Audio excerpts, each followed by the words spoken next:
Oh my god, can you believe Tokyo, the safest city, still has dark corners where people learn that staying silent is a survival skill?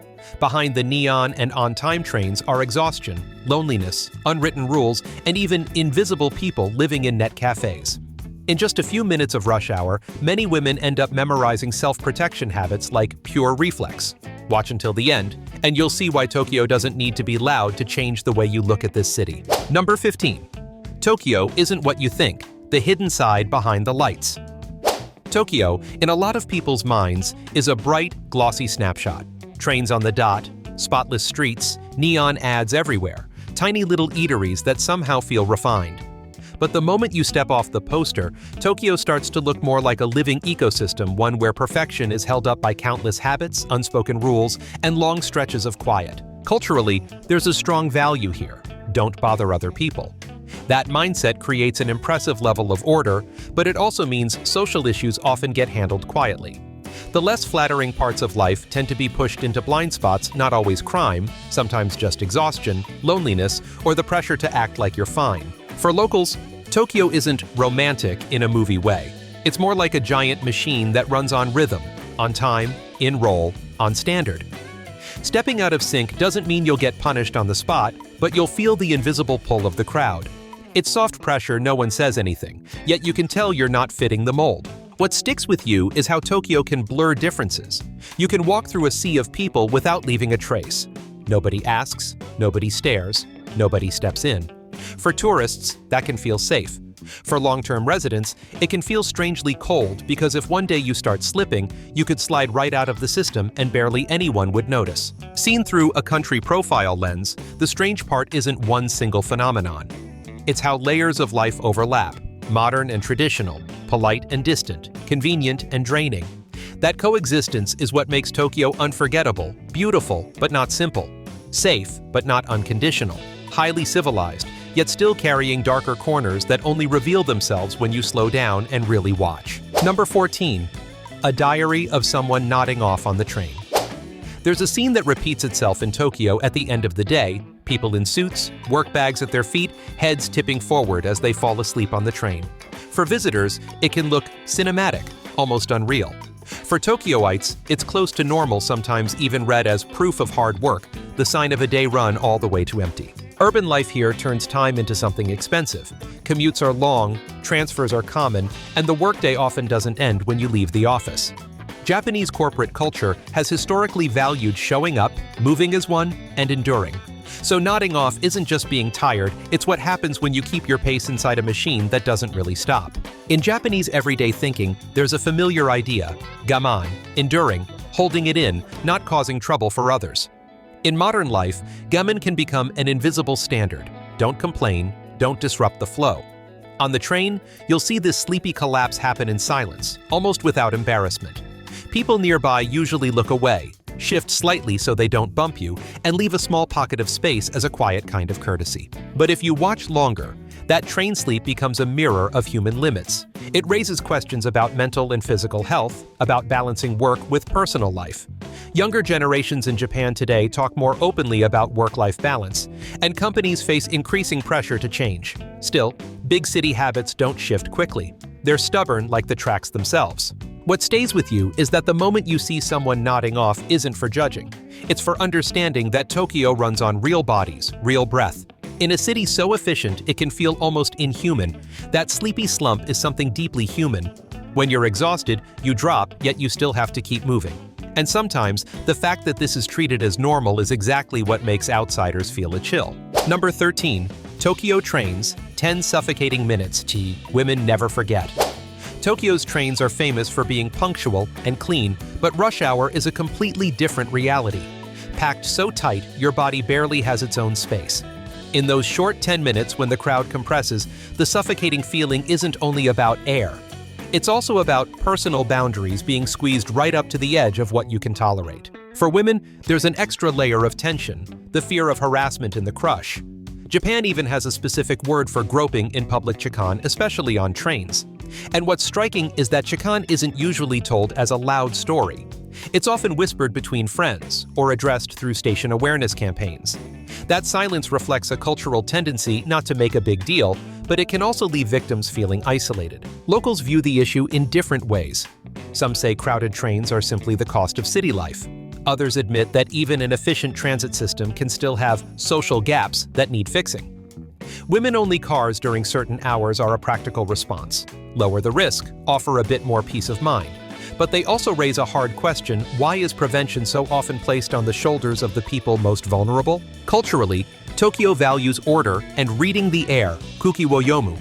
In an overpacked car, people try to stay still, minimize movement, avoid staring. These rules help the city function, but they can also create a space where wrongdoing hides inside the crowd. When everyone avoids getting involved, the line between being polite and looking away can get thin. What's memorable isn't fear for fear's sake. It's how women learn tiny survival tactics, choosing where to stand, keeping a bag in front of the body, avoiding the most crowded cars, traveling with a friend, or simply training themselves to observe. It reveals a modern urban paradox. You can be surrounded by hundreds of people and still have to protect yourself alone. In that sense, Tokyo's trains aren't just a technical symbol, they're a social snapshot of what it means to claim safety in everyday life. Number 12. Kabukicho. After midnight, when charm becomes a form of labor. Kabukicho in Shinjuku is often called Tokyo's city that never sleeps. In the daytime, it's mostly just a neighborhood of signs and storefronts. But after midnight, the neon softens everything, blurs it, smooths it out, and makes it easier to misunderstand. The allure here isn't only aesthetic. For many people, it's also a way to make a living. Kabukicho concentrates a whole range of nighttime entertainment: bars, karaoke, clubs, and especially host and hostess culture. In that model, attention and feeling cared for become services. Workers aren't simply selling drinks, they're selling conversation skills, the ability to build an atmosphere, the art of making a customer feel special. It's emotional labor, and it demands discipline, image, and a high level of alertness. Locals tend to see Kabukicho with practicality. Many Tokyoites consider it part of the city, attractive, risky, and full of unwritten rules. Not everyone supports it, but it isn't exactly off-limits either. Its existence reflects real social needs: people who are tired, lonely, or just trying to forget a hard day. In a culture that values self-control, late night can become one of the rare windows where people let themselves loosen. If you look through a folk cultural lens, Japan has a long tradition of lantern districts dating back to the Edo era, where entertainment and everyday city life blended. Modern Kabukicho isn't a copy of that past, but it still carries an urban spirit, a place for social roles, where people step out of their daytime identity. The unusual part is how carefully everything is packaged: polite, polished, often quieter than outsiders' stereotypes. What stays with you is recognizing the line between seduction and work. Behind the neon are long hours, sales pressure, and complicated power dynamics. For workers, it isn't always a tragedy story. Sometimes it's a calculated economic choice. But it's still a job that burns emotional fuel. Kabukicho after midnight can be both fascinating and unsettling, because it shows how refined a modern city can become at turning even hard-to-name human needs into something you can buy. Number 11. Women and Tokyo's night jobs, the blurred line between choice and survival. In Tokyo, night isn't just downtime, it's an economy. Some jobs only start when the streets light up. Bar service, karaoke lounges, hostess clubs, cleaning shifts, hotel work, convenience store night duty, deliveries, call centers. Women show up across this nighttime landscape, and each role carries its own social story. What makes this topic easy to misread is bias. Many outsiders lump everything into the underworld, while in reality, the layers are clearly different. Fully legal jobs, semi-private spaces, and environments that can carry higher risk. Locals often approach it with a practical mindset. It's work, it's income, it's a schedule. Some women see it as a temporary step to get stable again. Others stay long-term because it fits their personality, their goals, or their circumstances. Culturally, Japan prizes composure and playing your role correctly. By day, women in many industries still deal with expectations around appearance, tone, and softness. In the night economy, those expectations can get packaged into a product: a gentle voice, the right smile at the right moment, the skill of listening. That's what makes it so memorable and also so easy to misunderstand. Social skills become measurable labor, yet people sometimes mistake them for natural personality. And because the boundary is blurry, the story always has two faces. For one person, it can be autonomy, choosing hours, earning faster, controlling their own path. For another, it can be survival in an expensive city where rent, transport, and the pressure of independence hit hard. In a society that doesn't always talk openly about personal hardship, economic decisions often get covered by a simple, "I'm fine." Silence can be a cultural trait, but it can also be self-protection. The value of telling this story in an exploratory way is to keep women as subjects, people with reasons, calculations, limits, not characters to judge. Tokyo makes the line between choice and necessity incredibly subtle. A night job can be both opportunity and pressure at the same time. And that coexistence is exactly what needs a neutral, respectful lens, one that sees the city's glow, but also the human cost hidden underneath it. Number 10. Net cafe refugees. The invisible homeless in the middle of Tokyo. Tokyo can make you believe everything is tightly managed, even poverty. But for years, a quiet social reality has existed. People living temporarily in 24-hour internet cafes, often called net cafe refugees. They aren't necessarily sleeping on sidewalks or pitching tents in parks, because the city has ways of making poverty less visible. Internet cafes in Japan often don't match the usual image. Many have private booths, reclining chairs, sometimes showers, vending machines, and rates by the hour or overnight. For people with low or unstable income, it can be a stopgap. Cheaper than a hotel, more flexible than renting, and it doesn't require a huge deposit. In a society where renting often involves paperwork and gatekeeping, the most vulnerable can get pushed out of the housing market and forced to find cracks in the system just to exist. Locals tend to understand this less as a personal failure and more as a structural problem. Japan has social support systems, but there are groups that can still slip through. Temporary workers, older adults living alone, people who lose jobs suddenly. In Tokyo, where costs are high, one small stumble can trigger a chain reaction. And because the culture prizes self-reliance, many people stay silent, avoid bothering others, and delay asking for help until the very end. Through a cultural lens, invisibility in Tokyo isn't always about being chased away. Sometimes it's about being allowed to exist as long as you don't disrupt the order. The city can absorb different layers of society by placing them into separate spaces, small booths, late-night hours, corners most people don't look at. That keeps things tidy, but it also makes the problem harder to recognize. What's unforgettable about net cafe refugees is the irony, a place full of technology turning into shelter for the most basic human need. It's a story about modern cities' high convenience doesn't mean everyone gets to share it. And for travel documentary or country profile storytelling, the real value is the question it leaves behind. Just how perfect is Tokyo? And who's quietly paying the hidden cost of that perfection? Number 9. A Tokyo night that isn't for tourists. One wrong step and you pay for it. Tokyo at night can be wildly tempting. Shibuya buzzing, Shinjuku glowing, izakayas loud and warm, convenience stores open all night, but there's another Tokyo, where the rhythm shifts after midnight and the social rules stop feeling like daytime rules.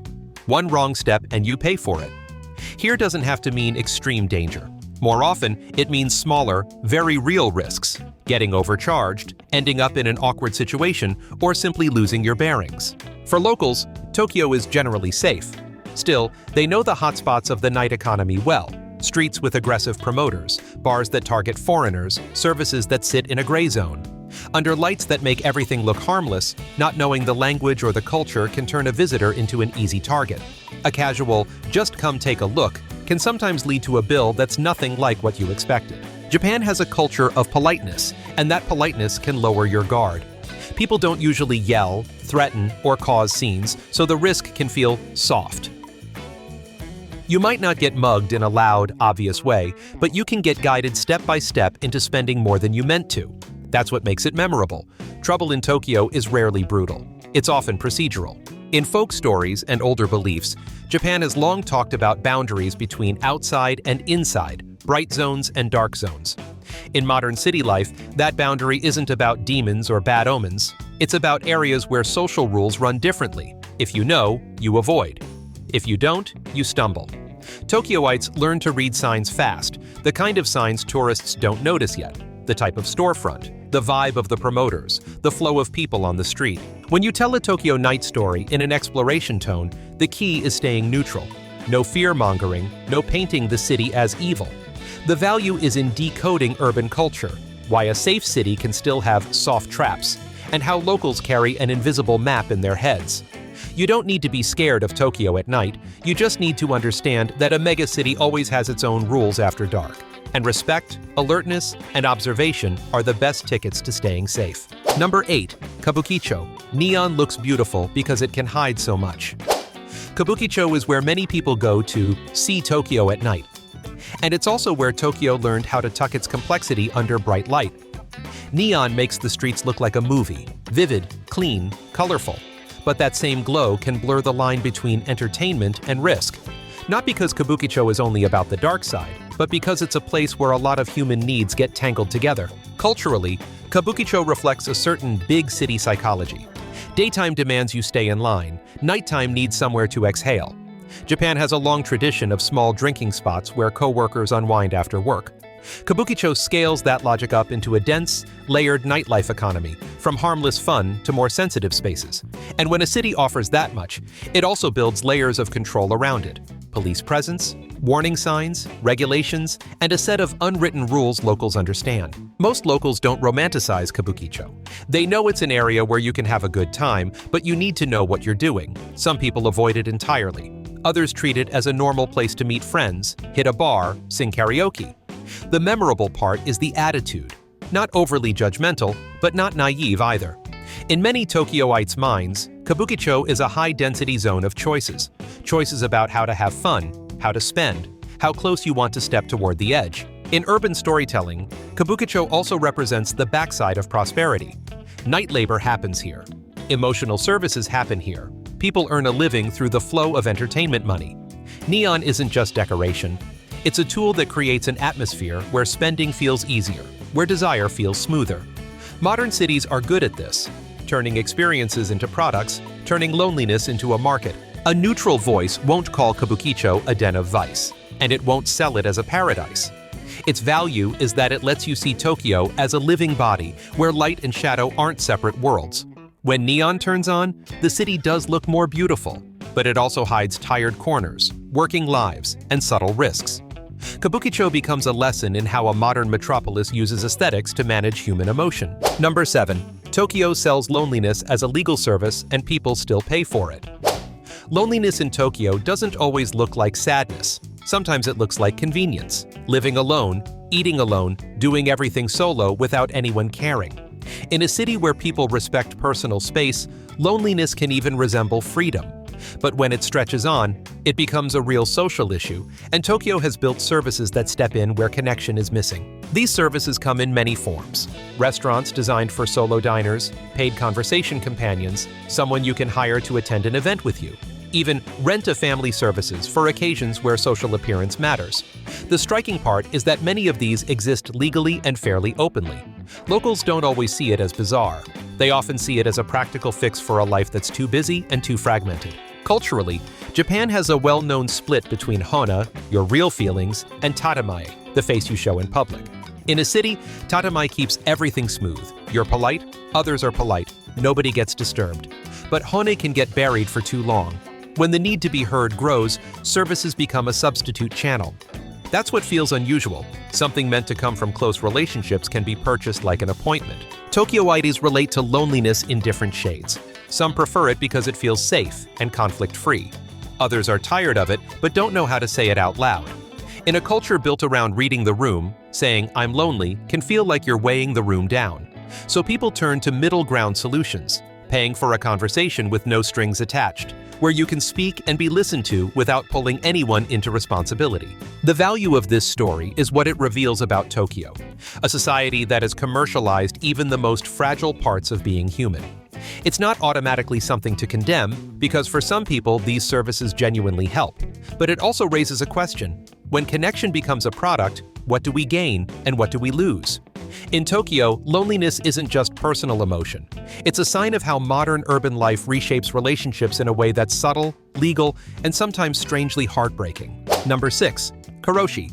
Death from overwork and the chilling truth behind a culture of endurance. Karoshi, which literally means death from overwork, is one of those words that can stop outsiders in their tracks. It isn't a scary story people tell to shock you. It's a social reality that has been documented and publicly discussed for decades.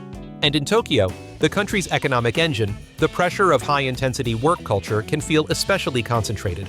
Long hours, heavy expectations, and a blurry line between dedication and collapse. To understand Karoshi, you have to step into the cultural backdrop. Japan has long valued responsibility, loyalty to the group, and perseverance. For years, the image of the employee who gives everything was tied to pride and honor. There's also the idea of gaman, enduring quietly without causing trouble for others. In modern corporate life, that can turn into an invisible standard. Even when you're tired, you push. Even when you're overloaded, you keep going, because leaving early can be seen as selfish. Not everyone in Japan agrees with this mindset, and the conversation has shifted, especially among younger generations.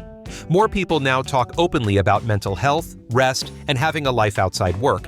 There have also been policy efforts and corporate pushes to reduce excessive hours and encourage taking paid leave. But collective habits don't change fast. In a system where the whole team is running, stopping can make you feel out of sync. So many people keep moving until the body forces a stop. What makes Karoshi feel so cold is how quietly it can happen. It rarely arrives like a loud, dramatic disaster.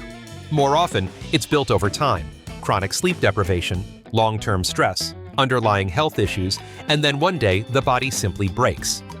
Japanese society often responds in a very characteristic way, with data, policies, serious discussion, and institutional framing. Yet there can still be too little emotional space for people to admit vulnerability without shame. In travel documentary and country profile storytelling, Karoshi matters because it cracks the perfect Japan image.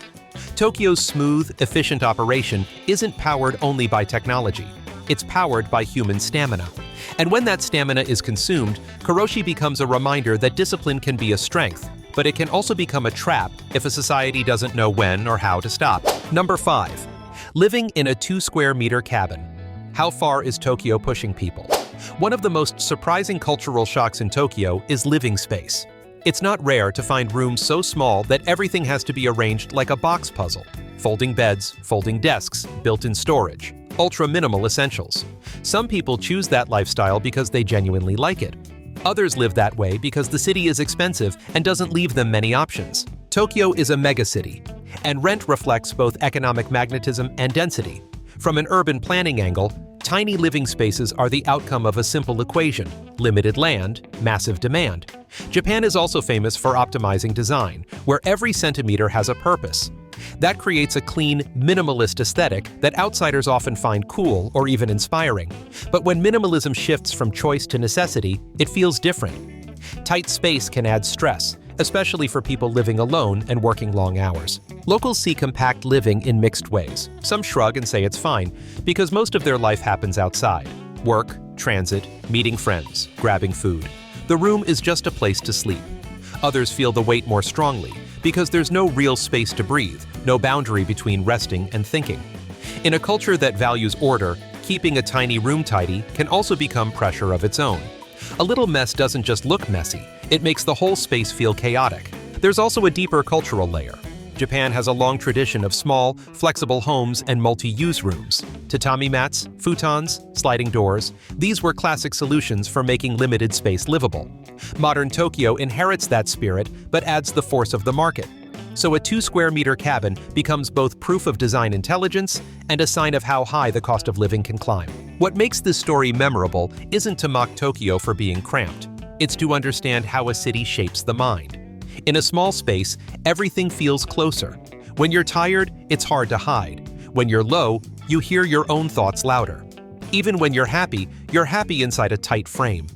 These tiny rooms become a symbol of Tokyo itself. Efficient, compact, impressive, and sometimes forcing people to shrink themselves just to fit. Number 4.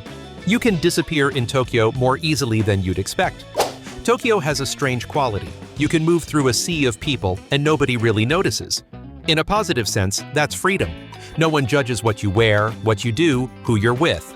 But in another sense, it can feel cold, because if one day you struggle, you can also disappear from social view without making a sound. Disappearing here doesn't automatically mean crime. Sometimes it's simply withdrawal from life, changing numbers, changing addresses, cutting contact, slipping into a different routine. In Japanese society, social image and personal honor have carried weight for a long time. When someone faces financial collapse, family breakdown, or heavy psychological pressure, disappearing can become a way to avoid bothering others and to avoid being judged. A huge city, complicated systems, and constant crowds make it easier to hide in plain sight. Locals tend to speak about this with caution. They don't like romanticizing it, but many admit Tokyo can make people feel isolated. The cultural habit of not vmeshit, or rather not interfering, helps keep public life orderly, but it can also weaken everyday bonds. If you don't say you're struggling, others may not ask.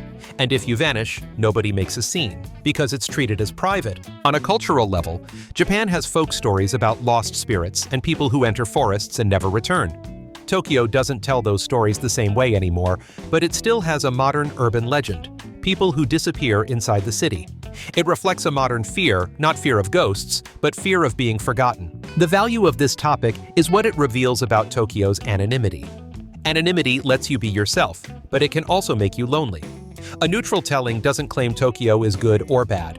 Disappearing is a phenomenon tied to urbanization and a culture of suppression. And what makes it chilling is the reminder that in an extremely civilized city, the scariest thing isn't always violence. Sometimes it's the possibility that no one realizes you're falling. Number 3. Tokyo isn't cruel. It just quietly grinds you down every day. Calling Tokyo cruel can feel unfair. This city is orderly, efficient, and often genuinely safe. But if you say Tokyo can quietly grind people down, a lot of long-term residents will nod. The grinding doesn't come from one dramatic incident. It comes from accumulation. Packed schedules, high standards, and the feeling that you're expected to operate like a clean part of a machine. Culturally, Tokyo is built on efficiency. There's a procedure for everything: lining up, being on time, keeping distance, staying quiet in public. These rules keep life smooth, but they also demand that you're correct all the time. When you mess up, you're rarely yelled at. Instead, you feel something sharper and more internal: embarrassment. And when embarrassment becomes a powerful correction tool, people start forcing themselves to adjust rather than being guided with warmth. Locals don't usually describe Tokyo as harsh. They talk about it like a fact of life. If you live here, you learn the rhythm. If it doesn't fit you, you move somewhere else. That mindset feels very Japanese. Practical, not dramatic, focused on adapting. But adapting isn't always gentle. Many younger people feel burned out because they're expected to perform well, never inconvenience anyone, and still look like they're fine. One of the more unusual things about Tokyo is how little space for error it gives you. In some cultures, a mistake gets waved off with a laugh and someone helps you out. In Tokyo, a mistake can feel like you're disrupting the system. You'll notice a brief glance, a small apology, and then everything snaps back into order. The system doesn't collapse, but people can slowly wear down because they're constantly self-correcting. The value of telling this story isn't to blame Tokyo. It's to see the city as a sophisticated social mechanism. Tokyo doesn't hit you or chase you away. It simply expects you to keep pace. If you have energy, it can feel like the best place on Earth. If you're tired, Tokyo won't slow down for you. And that neutral, unstoppable rhythm is exactly why the city can become either the most unforgettable place you've ever lived or the hardest place to breathe, depending on the state you're in. Number 2. Tokyo rush hour. When women learn silence is a survival skill. Rush hour in Tokyo feels like an urban ritual. People line up neatly, step onto the train fast, and stand pressed together with almost no talking. Inside that silence, there's a strange double feeling: perfect order and perfect pressure. For many women, rush hour isn't just about crowds. It becomes a test of safety and of who gets to control their own body in public space. Silence here isn't because people don't care. It's a cultural standard. Japanese public life tends to avoid attention. Arguing, raising your voice, or making a scene is seen as damaging the shared atmosphere. So when something feels wrong or uncomfortable, many people swallow it. For women, that swallowing can turn into a survival strategy: staying calm, avoiding confrontation, trying to move away, or choosing women-only cars when they're available. Locals understand this tension in a very practical way. There are small habits people pass along. Stand near the door so you can exit quickly, avoid the most crowded cars, hold your bag in front of you, travel with a friend when possible. These tiny behaviors point to something bigger. A city can be broadly safe, while the lived experience of safety is not evenly shared. Women often have to do extra work just to feel okay. In Japan, speaking up about negative experiences can carry extra weight. Some people fear embarrassment or fear not being believed, That's why station posters, awareness campaigns, and women-only cars matter culturally. They recognize the issue as a system problem, not only an individual one. Still, every solution has limits, because the root sits in human behavior and the structure of crowded spaces. What makes this story worth telling is staying away from sensational framing. It isn't about turning women into victims for drama. It's about seeing how women adjust tactics inside a dense, disciplined city. Tokyo's strangeness is that even when everything runs smoothly, personal anxiety can still exist quietly inside the machine. And sometimes, that quiet is exactly what needs to be understood with a respectful, curious, and neutral lens. Number 1. Women in Tokyo, the safest city, and the fear no one talks about.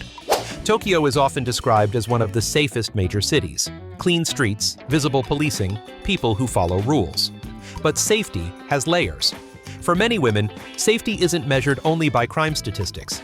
It's measured in small moments that repeat in daily life. Walking home alone late at night, standing in a packed train car, passing a street where someone is calling out to customers, or simply feeling someone's gaze follow you. The fear women talk about here is rarely cinematic. It's more like constant alertness, a thin outer layer you wear. Not enough to call panic, but enough to keep your body tense. In Japanese culture, politeness and not bothering others are strong standards. They create order, but they can also make it harder to speak up. If you say you feel uncomfortable, you may worry about being seen as overreacting or about disrupting the atmosphere. Locals have different views. Some will say Tokyo is still safer than many other places, and they're not wrong, but others will admit that women often build their own strategies. Choosing brighter routes, sharing their location with friends, avoiding certain streets late at night. There's a real paradox here. Because Tokyo is broadly safe, smaller risks become harder to see. When society gets used to the safe city image, experiences of unease can be treated as exceptions instead of signals that deserve attention. There's also a social and cultural layer of expectations. Japan has a long history of asking women to be proper, composed, gentle, not disruptive. That expectation isn't always oppressive, but it shapes how women handle uncomfortable moments. Many choose avoidance over confrontation because confrontation draws attention.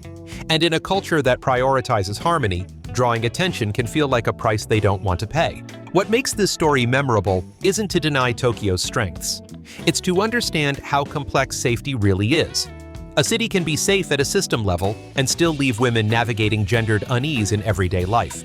Told in an exploratory tone, the key is to respect women's lived feelings as real data, while placing them in cultural context, order, discipline, silence, and invisible rules. Tokyo, in that sense, isn't only a place to look at. It's a place that teaches you how to see what's quiet, what's subtle, and what's real. Looking back at these 15 hidden sides, you realize Tokyo isn't just neon lights and perfect timing. It's a place where order, loneliness, pressure, and unwritten rules all live side by side. If this video gave you a new perspective, please hit like and subscribe so you don't miss our next deep dive journeys. And drop a comment, which of the 15 shocked you the most?